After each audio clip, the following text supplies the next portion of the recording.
ବଙ୍ଗୋପସାଗରରେ ବଡ଼ ହଲଚଲ, ଆଇଏମଡିର ସତର୍କବାଣୀ। ଏହି ସବୁ ରାଜ୍ୟକୁ ମାଡ଼ି ଆସିବ ବିପର୍ଯ୍ୟୟ। ପଶ୍ଚିମବଙ୍ଗ ଉପକୂଳବର୍ତ୍ତୀ ରାଜ୍ୟଗୁଡ଼ିକରେ ପ୍ରବଳ ବର୍ଷା ଜାରି ରହିଛି, ଯାହା ଫଳରେ ଆଜି ଓଡ଼ିଶା ଭଳି ରାଜ୍ୟ ଭୟଙ୍କର ବନ୍ୟାର ସମ୍ମୁଖୀନ ହେଉଛି। ସେତେବେଳେ ପଶ୍ଚିମବଙ୍ଗ, ଝାଡ଼ଖଣ୍ଡ, ଛତିଶଗଡ଼ ଭଳି ଅନ୍ୟାନ୍ୟ ରାଜ୍ୟରେ ମଧ୍ୟ ପ୍ରବଳ ବର୍ଷା ଜାରି ରଖିଥିଲା। ଏହି ପ୍ରାକୃତିକ ବିପର୍ଯ୍ୟୟ ମଧ୍ୟରେ ବଙ୍ଗୋପସାଗରରେ ଏକ ବଡ଼ ଅସ୍ଥିରତା ଦେଖାଯାଇଛି, ଯାହା ପ୍ରଭାବିତ ରାଜ୍ୟଗୁଡ଼ିକରେ ଅସୁବିଧା ବୃଦ୍ଧି କରିବାରେ ସମ୍ଭାବନା ରହିଛି। ବଙ୍ଗୋପସାଗରରେ ଏକ ନୂତନ ପାଣିପାଗ ପ୍ରଣାଳୀ ସକ୍ରିୟ ହେବା ସହିତ ଦେଶର ବିଭିନ୍ନ ରାଜ୍ୟରେ ପ୍ରବଳରୁ ଅତି ପ୍ରବଳ ବର୍ଷା ହେବାର ସମ୍ଭାବନା ରହିଛି। ଭାରତୀୟ ପାଣିପାଗ ବିଭାଗ ଆଇଏମଡି ଅନୁଯାୟୀ ଏହି ପ୍ରଣାଳୀ ଆସନ୍ତା 24 ଘଣ୍ଟା ମଧ୍ୟରେ ଉତ୍ତର ପଶ୍ଚିମ ଦିଗକୁ ଗତି କରିବ ଏବଂ ଓଡ଼ିଶା ଓ ପଶ୍ଚିମବଙ୍ଗ ଦେଇ ଅତିକ୍ରମ କରିବ।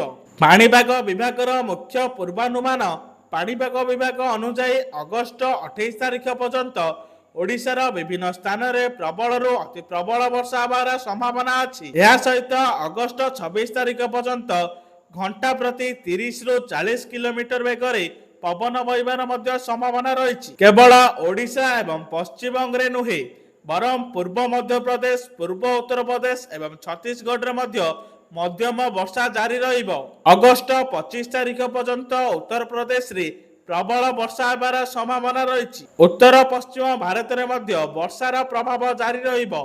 ହିମାଚଳ ପ୍ରଦେଶ, ଉତ୍ତରାଖଣ୍ଡ, ଜାମ୍ମୁ କାଶ୍ମୀର, ଲଦାଖ, ପଞ୍ଜାବ, ହରିୟାଣା, ଚଣ୍ଡିଗଡ଼ ଏବଂ ଦିଲ୍ଲୀରେ 28 ଅଗଷ୍ଟ ପର୍ଯ୍ୟନ୍ତ ପ୍ରବଳ ବର୍ଷା ଏବଂ ଝଡ଼ ବର୍ଷାକୁ ନେଇ ସତର୍କ କରାଯାଇଛି। ସେହିପରି 24 ଅଗଷ୍ଟରେ ପଶ୍ଚିମବଙ୍ଗ ଏବଂ ଝାଡ଼ଖଣ୍ଡରେ ଏବଂ 24ରୁ 27 ଅଗଷ୍ଟ ମଧ୍ୟରେ ବିହାରରେ ପ୍ରବଳ ବର୍ଷା ଏବଂ ଝଡ଼ ବର୍ଷା ହେବାର ଚେତାବନୀ ଆସିଛି।